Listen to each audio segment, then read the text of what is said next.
Despeja tus oídos y poné el bocho en remojo.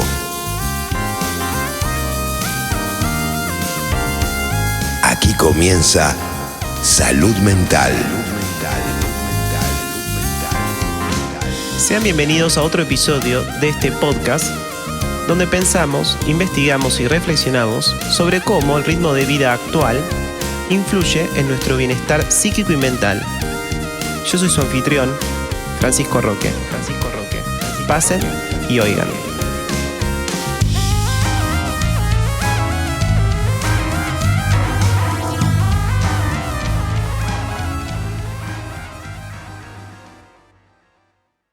Buenos días, buenas tardes, buenas noches a todas aquellas personas que nos escuchan, que escuchan este podcast. El día de hoy vamos a hablar sobre la meditación, su relación con la salud mental en los tiempos modernos, en los tiempos de la actualidad. Y para eso lo tenemos a Leandro Liptak. ¿Cómo estás, Leandro? Buenas, todo bien, súper bien. Bueno, me alegro. Gracias por haber venido, gracias por haber aceptado la invitación. La meditación se encuentra presente en la sociedad actual, tanto si es porque la gente la practica o al menos la gran mayoría de las personas saben algo de qué es la meditación. Por eso me interesaba entrevistarte, vos que sos un practicante, un estudioso, un conocedor de la meditación. Me parecía una buena idea ver qué lugar tiene la meditación hoy en la sociedad. Por eso quería arrancar a preguntarte, ¿qué ideas, conceptos, qué prejuicios hay sobre la meditación en la actualidad? Está bueno porque ahora mientras lo decías, se me venía también que más que nada heredamos lo que intuitivamente sabemos de la meditación de Oriente, ¿no? Tiene como un poco ese tinte. Digo, Occidente no tiene mucha trayectoria con esto que, entre comillas, entendemos por meditación, que tampoco sabemos muy bien qué es. Si después nos metemos en ese tema, vamos a ver que podemos empezar a abrirlo en un montón de vertientes, pero es como que a Occidente lo que le llega es un poco todas imágenes muy orientales, justamente, acerca de qué es la meditación, qué es. Quizás el preconcepto un poco de una persona sentada en postura de loto, digamos. Debajo de un árbol. Claro, o también me parece que una cosa que llega mucho es esto del vínculo de meditación asociado a pasividad, ¿no? Sí. Como si la meditación fuera una especie de exclusivamente un quedarse quieto, digamos, un no hacer nada. Sí. Y también pensaba que un prejuicio que llega muy frecuentemente, porque lo veo también en gente con la que charlo, que quizás les recomiendo en alguna consulta o algo, meditación, y me dicen, no, yo no jamás podría sentarme, ¿no? Parar la mente, dejar en silencio, y quizás no tiene nada que ver, ¿no? Con hacer silencio. Sí, es verdad que en general la gente, por lo que yo veo, o por lo menos cómo se representa, es la imagen típica de una persona que está casi en un estado de no pensamiento, quieta, en una especie de armonía, en Tal una cual. quietud absoluta. Tal cual. Pero no tiene que ver con eso la meditación. Me parece que es como uno de esos puntos delicados cuando hablamos de algo que no está tan colectivamente experimentado, que lo llenamos con un montón de cosas. Es decir, por ejemplo, si yo tengo una idea de que meditar es dejar de pensar, entonces siempre que esté escuchando algo que se relaciona con la meditación, siempre voy a estar pensando, pero dejar de pensar, ¿y a quién conocemos que haya dejado de pensar? Entonces, no, eso ya empieza a plantear como una distancia enorme respecto a qué tendría que hacer yo si me recomiendan un curso de meditación, ¿no? Uh-huh. Si querés te puedo contar un poco una de las vertientes de lo que para mí es centralmente la meditación. Sí, me encantaría. Igual creo que es largo y lo podemos abrir un montón, como te decía, pero yo a medida que lo fui como masajeando el concepto, digamos, creo que llegué a una definición que me gusta un poco más, que es que la meditación consiste en entrenar una facultad de nuestra conciencia, Uh-huh. que es la facultad que tenemos para observar las cosas. Esta posición de observador es algo así como la autoconciencia, ¿no? La capacidad de ser conscientes de que estamos pensando o de los contenidos que surgen en nuestra mente. Por ejemplo, es curiosa la capacidad de la autoconciencia porque se vuelve sobre sí misma también. Sí. Cuando uno se pone a observar sus pensamientos, también sabe que está observando sus pensamientos, ¿no? Entonces, por eso a veces se usa esta paradoja de que, bueno, entonces el que observa termina siendo el observado. Pero bueno, eso es ya paradójico, digamos. Y tal vez esto de una contemplación diferente Mm. sobre sí mismo, incluso sobre las cosas que hay alrededor, que uno no tiene comúnmente durante todos los días, digamos. Sí, yo creo que está bueno en la medida que, otra forma de plantear qué pasa cuando meditamos o qué estamos entrenando, me gusta mucho ver a la meditación como un entrenamiento, Sí. es darnos cuenta que, y esto lo digo mucho también, los seres humanos sobredesarrollamos nuestra percepción del afuera, pero quedó en detrimento, digamos, nuestra percepción de lo que sucede adentro. Entonces sabemos muchísimo, distinguimos muchísimo respecto a lo que sucede afuera, pero de alguna forma tenemos un discernimiento muy inferior respecto a lo que sucede adentro. Es decir, yo paro a una persona por la calle y le digo, a ver, describime qué estabas pensando, qué estabas sintiendo en tu cuerpo ahora mismo. No, la persona está completamente tomada por lo que ve afuera, por lo que escucha afuera, por los sentidos, digamos. Sí, los sentidos que le traen constantemente información del exterior y capaz solo en las ocasiones en donde algo duele, algo enferma, es cuando uno toma una conciencia diferente del cuerpo, porque si no, casi pareciera como que no existiera. Sí, totalmente. Alguna emoción, alguna cosa muy fuerte, que de hecho eso es un poco el truco. Yo creo que nuestra mente, en gran medida, cuando quiere hacernos sentir, cuando quiere hacernos reconectar con nuestro cuerpo, y si estamos muy desconectados, va a necesitar crear una especie de bomba molotov para que lo escuchemos. Una emoción súper fuerte, una sensación súper fuerte en el cuerpo. Pero si vamos entrenando el discernimiento de lo que sucede adentro, vamos viendo que, pero acá en este cuerpo está viendo un flujo de sensaciones todo el tiempo. Acá en esta mente está viendo un flujo de pensamientos todo el tiempo. Pero ¿qué sucede? Que en general estamos pegados a eso que está sucediendo. Es decir, nos convertimos, si yo voy por la calle, estoy prácticamente tomado por lo que estoy viendo, por lo que estoy escuchando. Yo no creo que sea exclusivo en ese sentido del mundo posmoderno. Yo creo que es una cuestión, hasta te diría, evolutiva. El hecho de que la raza humana ha tenido que, para controlar el afuera, digamos, desarrollar forzosamente una percepción más aguda sobre el afuera, en detrimento de algo que no parecía tan importante como, por ejemplo, dedicarse a desarrollar una percepción de lo que pasa adentro. ¿Por qué? Porque me tenía que defender del tigre diente de sable, del oso, de la tribu vecina. Entonces, toda la inteligencia estuvo puesta en moldear el afuera. Esto es algo que también se me viene un antropólogo argentino que es Eugenio Caruti, que habla mucho de esto. Cómo de alguna forma, el movimiento fue ese, poner toda la atención en el afuera, dar toda la importancia del afuera, pero nos quedamos sabiendo muy poco de lo que sucede adentro. Y ese es el entrenamiento, digamos, de la meditación, ¿no? Es como si te dijera equilibrar la balanza, simplemente. Claro.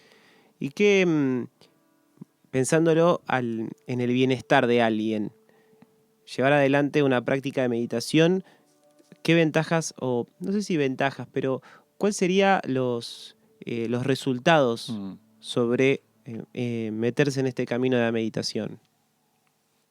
Sí, creo que los podemos abordar desde diferentes lugares. A ver, primero que nada, esta inteligencia centrada en el afuera sigue valiendo hoy todavía. Y es una inteligencia que creo que en algún punto empezamos a ver que es muy poco productiva en última instancia para resolver problemas de otra índole.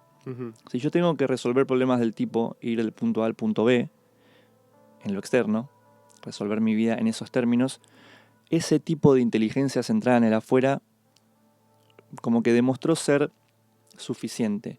Pero nos estamos enfrentando a nivel humano con este tipo de problemas que yo llamo problemas ecológicos, ¿no? Es decir, problemas sistémicos. Estamos viendo que hay dinámicas que yo no puedo resolver de una forma tan simple, con una inteligencia tan sencilla, como una especie de inteligencia de causa y efecto. Algo muy del resultado. También del resultado. Ahora, no quiere decir, a mi modo de ver, que tengamos que dejar de lado el resultado, pero sí que ese tipo de mente, cuando estamos identificados completamente con el afuera, con esa mente que nos está carburando a mil, todos tuvimos alguna vez algún problema, o tenemos durante el día problemas que de alguna forma es como, uy, ¿cómo resuelvo esto? Y taca, que te taca, que te taca, que te taca, ¿no? Y también me parece que todos tuvimos esa experiencia alguna que otra vez de decir, che, bueno, a ver, lo voy a dejar acá y mañana pienso cómo lo resuelvo. Me voy a dormir, al día siguiente nos levantamos y es como, ya está, tengo la solución. Claro. Entonces, para mí es muy interesante empezar a observar cuáles son esas otras facultades de la mente que sintetizan información de una forma distinta. Ya no se trata de ir del punto A al punto B, sino que me fui a dormir. ¿Y qué pasó en ese estado de trance, digamos, ¿no? ¿Qué pasó cuando al cerebro se lo pone a funcionar de una forma distinta que de repente puede traernos la solución de algo? Eso también es productividad y es resignificar la productividad, ¿no? Sí, como si, por cómo te voy escuchando y te voy siguiendo, como si la meditación trajera la posibilidad de hacer un corte, que es muchas veces necesario Total. con el afuera, con la saturación de la estimulación de los sentidos que vienen trayéndonos constantemente información, tanto si es de entretenimiento como para resolver un problema. Digamos, como que si la meditación sería un camino para poner un corte Sí. y contemplarnos desde otro lugar. Total, y permitir acceder a quizás otras facultades de la mente que resuelven las cosas de formas que no estamos tan acostumbrados. Ahora, ¿qué pasa? No queremos entrar tanto ahí, porque estando tomados por este tipo de problemas y por este tipo de actividad mental, lo que decimos es, no tiene sentido sentarse a meditar. Esto no va a resolver nada. Es una pérdida de tiempo. Es una pérdida de tiempo. Entonces, ahí está un poco la resistencia. Vos dijiste algo también que me hizo saltar así la lamparita respecto a esto del el entretenimiento, ¿no? Cómo a veces cuando estoy con un problema me entretengo con otra cosa, me distraigo con otra cosa. Eso en muchos casos funciona, pero en muchos casos lo que estamos viendo también es que yo siempre hago la analogía de un balde, ¿no? Como si vos al balde le vas poniendo agua, agua, agua, agua. Y en algún momento se llena y ya deja de tener capacidad de recibir, digamos, ¿no? Se satura. Claro. Entonces, a veces esto de, hago un corte para irme a ver una serie de Netflix, hago un corte para irme a, no sé, a hacer alguna otra actividad que me entretiene. Pero es seguir sumando agua al balde, en algún sentido. No estamos tan entrenados los seres humanos en cómo se vacía el balde. ¿Cómo se vacía el balde? Entonces, evidentemente, eso tiene que ver con entrar en un lugar donde yo no estoy agregando más cosas, una actividad en la que yo no estoy agregando más cosas, sino que yo estoy permitiendo trabajar exclusivamente con lo que hay. Y eso también es meditación, o en eso se centran la gran mayoría de las técnicas de meditación. Te van a decir, no sumes nada. Por ejemplo, sentate, observa tu respiración. No tenés que cambiar nada. No hay que sumar nada. Simplemente dedícate a observar cómo es tu respiración. Observa tus pensamientos. No se requiere algo extra. Y qué difícil que suena, ¿no? Te estaba escuchando y me da impresión que, si bien es sencillo de decirlo, bueno, concentrate en tu respiración, no necesitas nada más. Es muy complicado porque el ritmo de vida hoy en día es contrariamente opuesto a eso. Uno, como decís, ¿no? Busca algo para tapar otra cosa, en todo caso esperar que eso despeje la mente, pero en realidad despejar la mente agregándole cosas es un poco ir en contra de eso. Total. Y de hecho, en gran medida, si yo estoy sentado, meditando, por ejemplo, esperando que esto tenga como resultado despejar la mente, sigo sumando agua al balde, ¿no? Entonces digo, lo interesante sería ver que incluso ese pensamiento, esa intención puede ser observada, ¿no? Estoy acá, me senté, pero me senté con la idea o con la intención de que algo se vacíe, que algo se aclare. Eso sigue siendo el mismo patrón de la mente, ¿no? Que piensa en ir del punto A al punto B.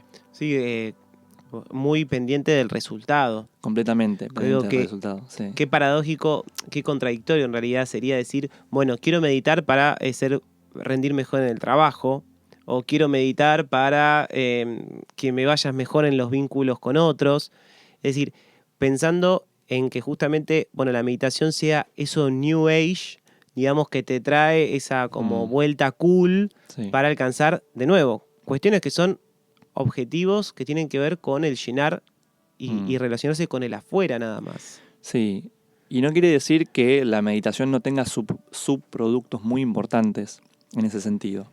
Es decir, obvio, si nos sentamos a meditar durante 20 minutos, por ejemplo, y hacemos esto de observar la respiración y nuestra presión arterial va a bajar, nuestro ritmo cardíaco va a ser distinto, incluso hasta nuestras ondas cerebrales van a cambiar. Eso desde ya, y eso tendrá implicancias, pero ponerlo como objetivo central es lo raro, porque en algún momento entonces va a dejar de funcionar si yo le estoy pidiendo eso con mucho ahínco a Bien. la práctica. Y no puedo evitar de pensar y preguntarte, o sea, ¿cómo fue tu camino a dar con la meditación, a decir, bueno, esto es lo que yo quiero hacer?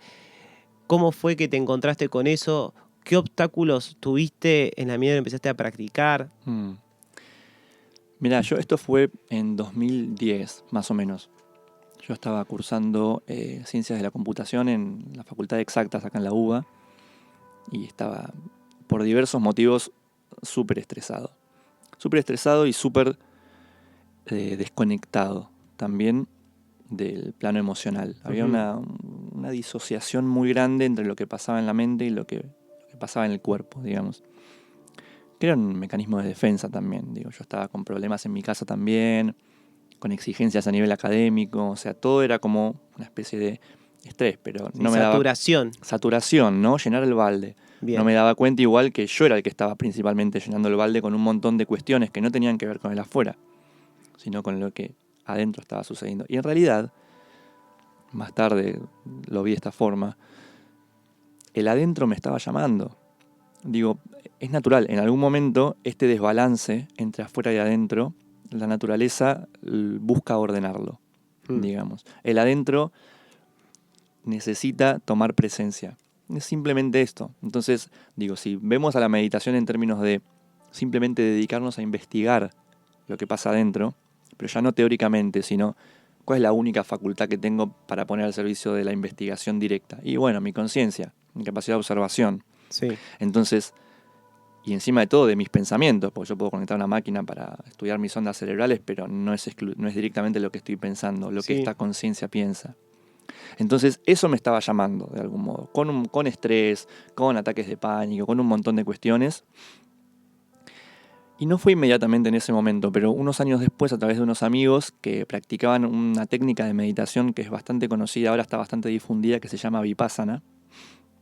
Es una técnica que también es muy sencilla, tiene que ver con la atención en la respiración y después la atención en las sensaciones corporales, y que además se difunde y se da de forma gratuita en todo el mundo. Entonces, fue muy fácil para mí acercarme a hacer un curso acá en Buenos Aires, que tenía la particularidad que se daba en retiros de 10 días. Tenías que estar 10 días ahí, en silencio, meditando. O sea, no se podía hablar. No se podía hablar, podías obviamente hablar con el que era tu profesor o con un asistente, pero no, en el curso no, el reglamento era estar en silencio, O sea, digamos. Digamos, por decirlo así, fuiste pasando de Ciudad Universitaria, la UBA, toda esa exigencia que tiene que ver con la Facultad de Exactas, Sí. a un retiro de 10 días en casi absoluto silencio. Total, sí. Y de nuevo, recalco esto de que la exigencia no... Porque esta es un poco también la confusión, ¿no? Como si la exigencia estuviera en el afuera. La exigencia estaba adentro, como si fuera algo que yo estaba agarrando. Claro. De hecho, esto es un poco lo que también creo que en la medida que ejercitamos la mirada interna, vamos descubriendo algún tipo de correlación entre lo que pasa adentro y lo que pasa afuera. Claro, si yo no tenía la pata de lo que pasa adentro, no puedo descubrir esa relación. ¿Por qué? Porque de lo que pasa adentro, que es una mitad de la cuestión, Bien. no sé nada.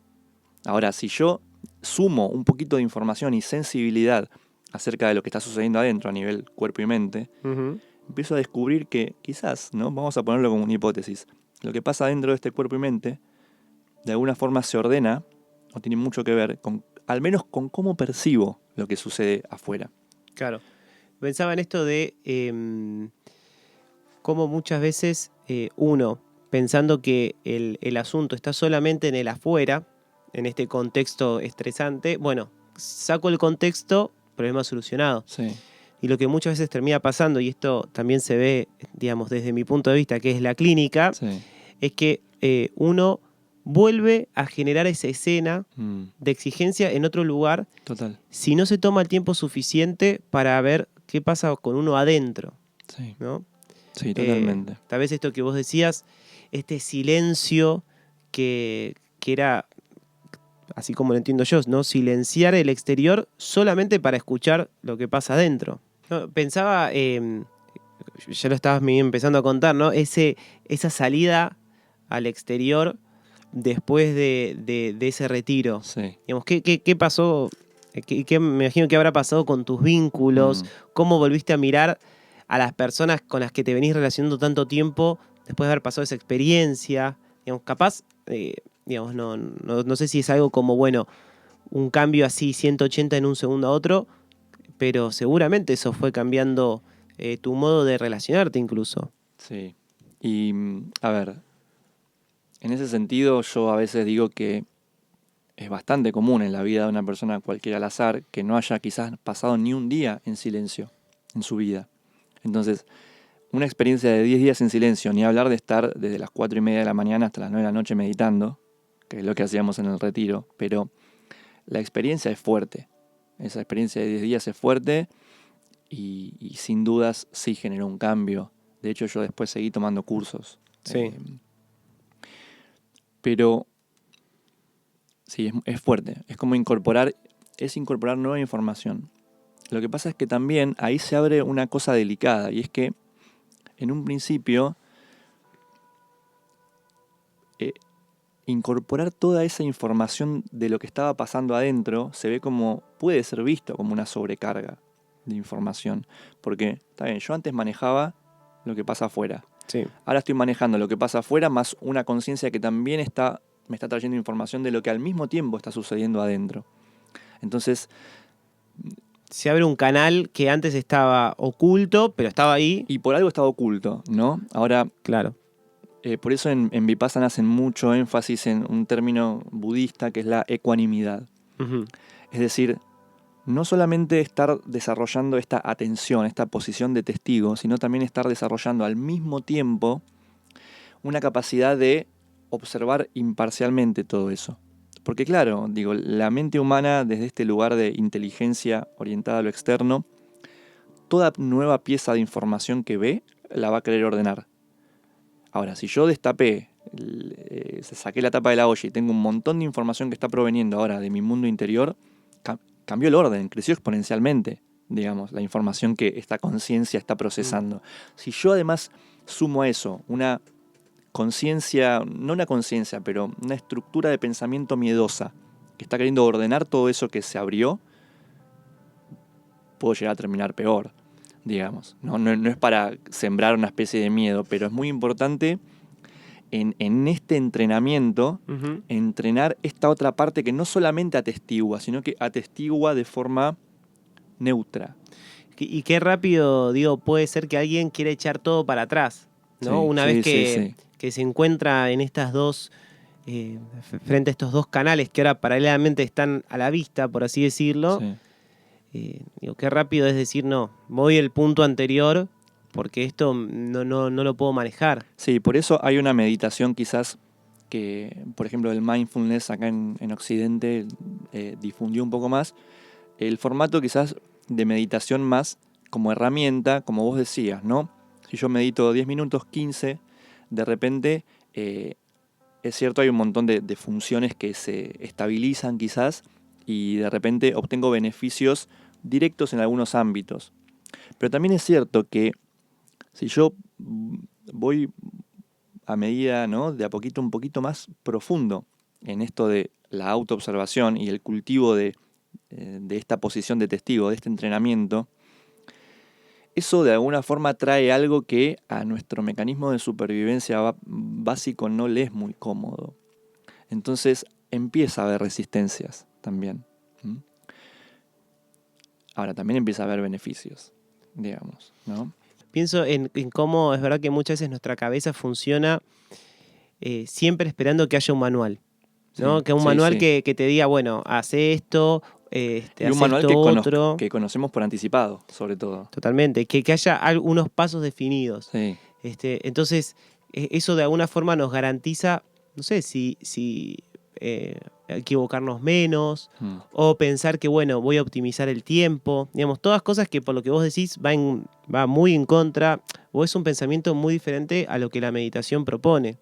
sí.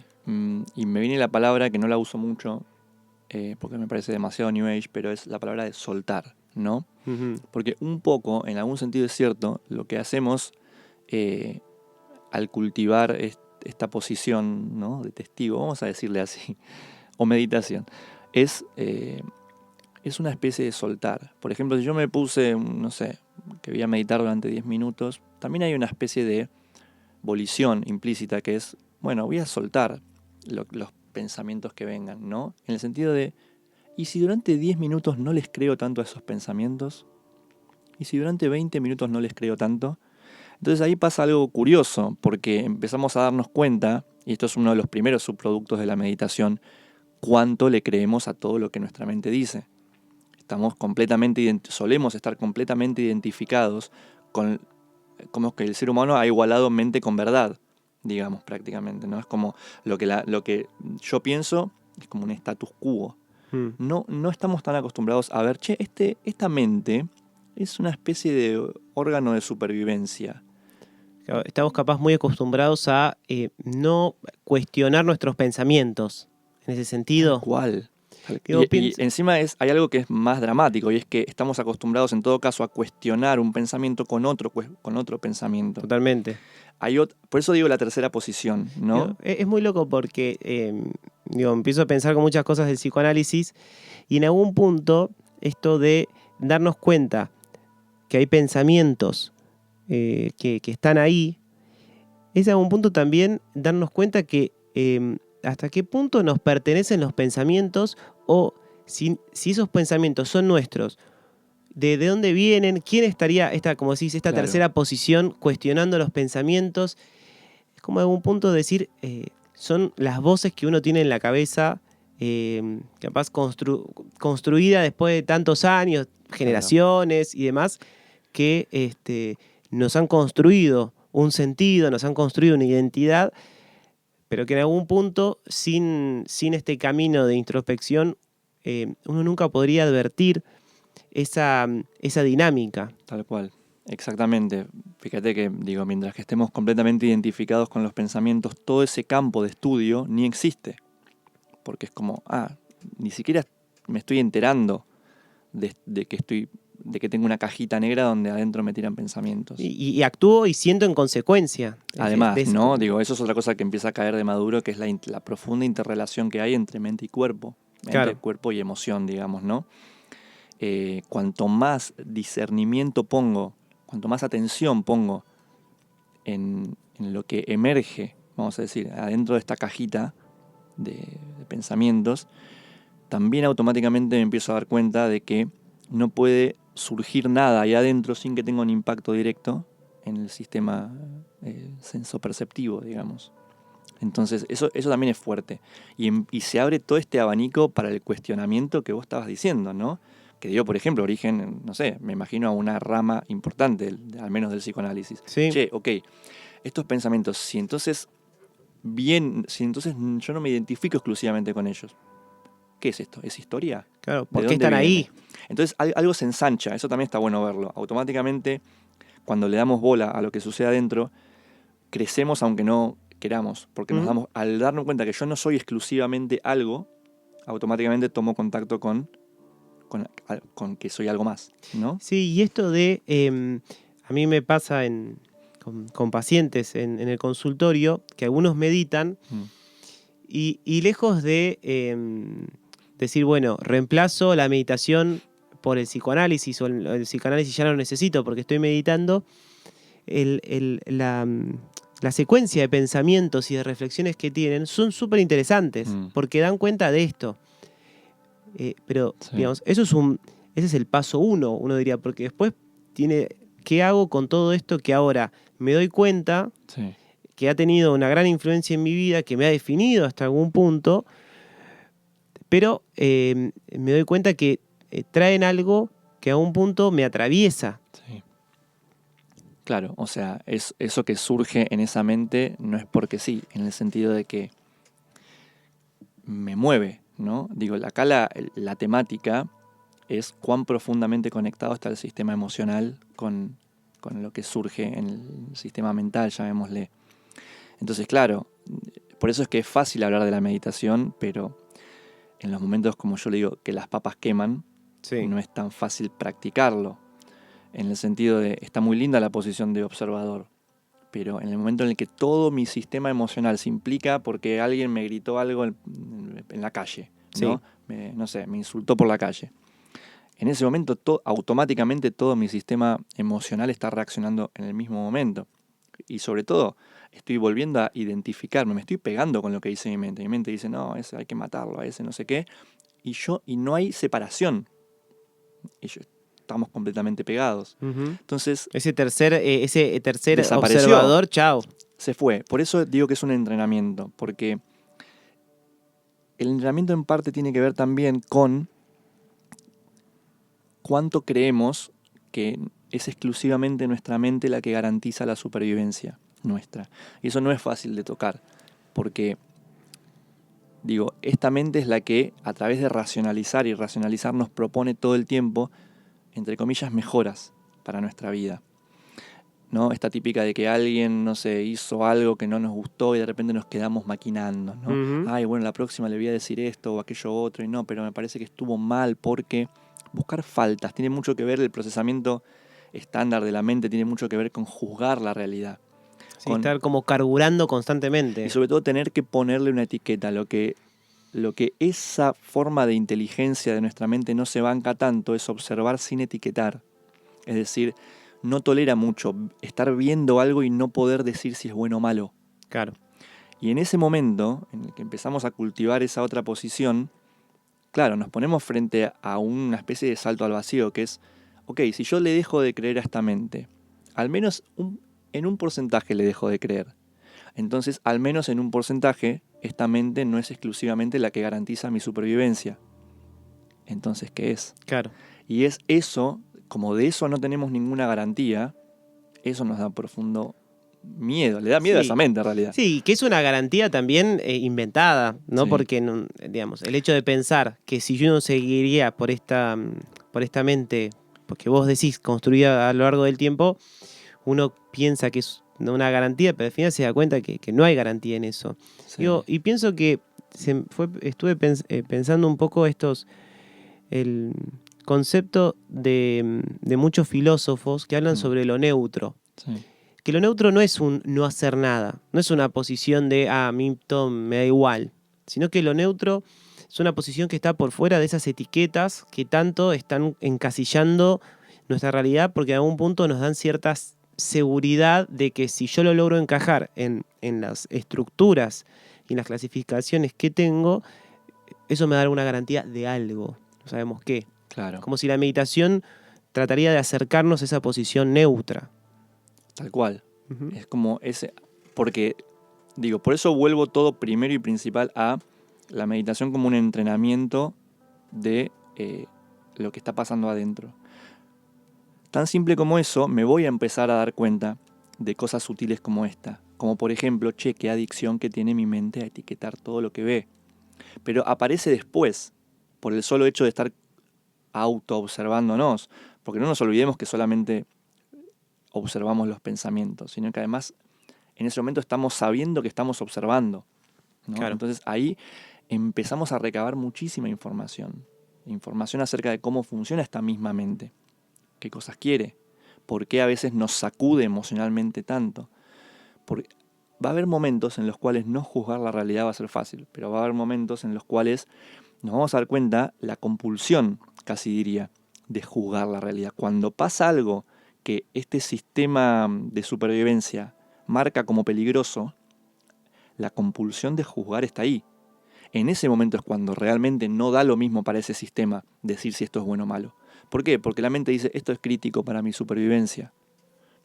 Y Entonces, va a llevar de nuevo a caer en esa cuestión de la clasificación, del pensamiento más acostumbrado a responder a esta lógica que nos venimos manejando todos, Sí. siempre, digamos. Sí, y por eso me parece que en base a lo que vos decías, a veces suceden sucesos en la vida de las personas que nos permiten darnos cuenta de que esta mente era un poco mentirosa. Es decir, veníamos embalados con creerle a cada cosa que nuestra mente decía. Y funcionó, y de repente un día mostró la hilacha, digamos, por algún suceso. A veces son sucesos profundos, ¿no? Que hacen todo un giro. ¿Por qué? Porque es como que acaban de volar una de las columnas del edificio.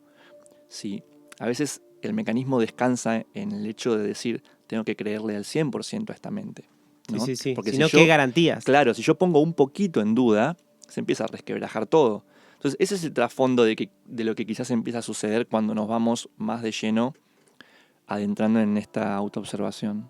Bien. Te hago la última pregunta. Sí. ¿Vos qué recomendarías a alguien que quiere empezar a meterse en la meditación de alguna forma? Le llama la atención pero no sabe qué. Digamos, ¿cuál sería tu recomendación? ¿Cuántos tropezones en el camino uno se va a enfrentar seguramente, no? Está bueno, está muy bueno eso que decís, porque eso es algo que sucede mucho y está muy buena lo que dijiste, porque se empieza a crear esta especie de, entre comillas, ego del meditador, ¿no? Ajá. Como decir que, de algún modo, ahora tengo que estar observando todo el tiempo. Una posición contemplativa absoluta. Es como la mente creando nuevas estructuras para decir, ahora lo que va, lo máximo es cultivar esta posición de testigo. Entonces vamos a hacer lo máximo cultivando eso. Claro. Y Qué rápido ahí el ego se vuelve a armar. Cuando uno va en otro camino, el ego ya busca la forma de no perder esa caja de cristal en la que está. Total. El tema es que, bueno, volviendo a lo mismo, ese mismo pensamiento, ese mismo deseo puede ser observado. Entonces, digo, la pregunta acerca de ¿y esto también puede ser observado?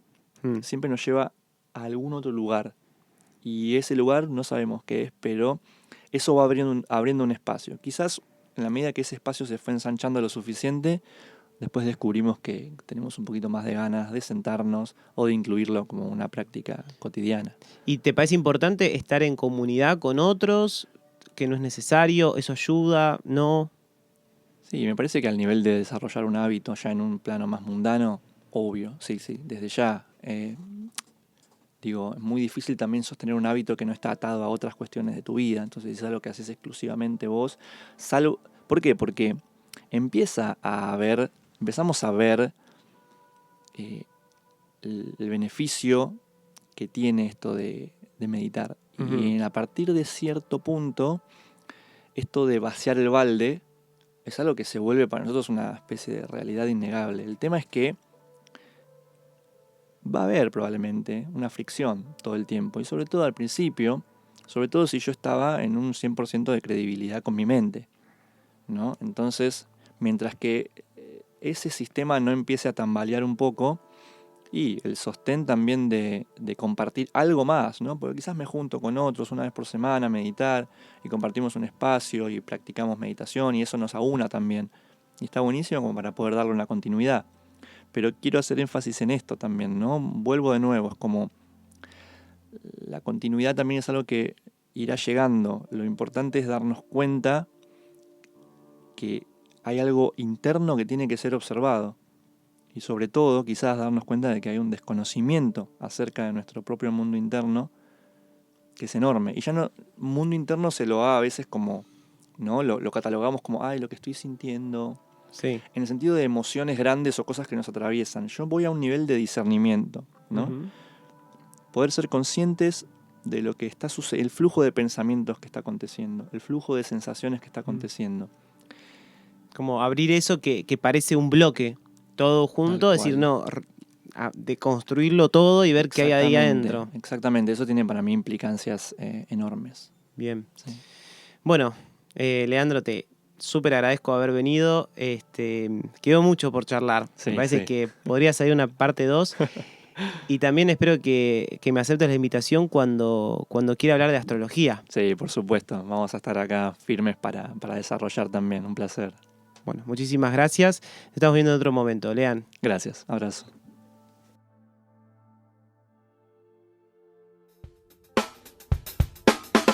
Podrás encontrar más contenidos del tema de hoy en mi perfil de Instagram, fran.enroque.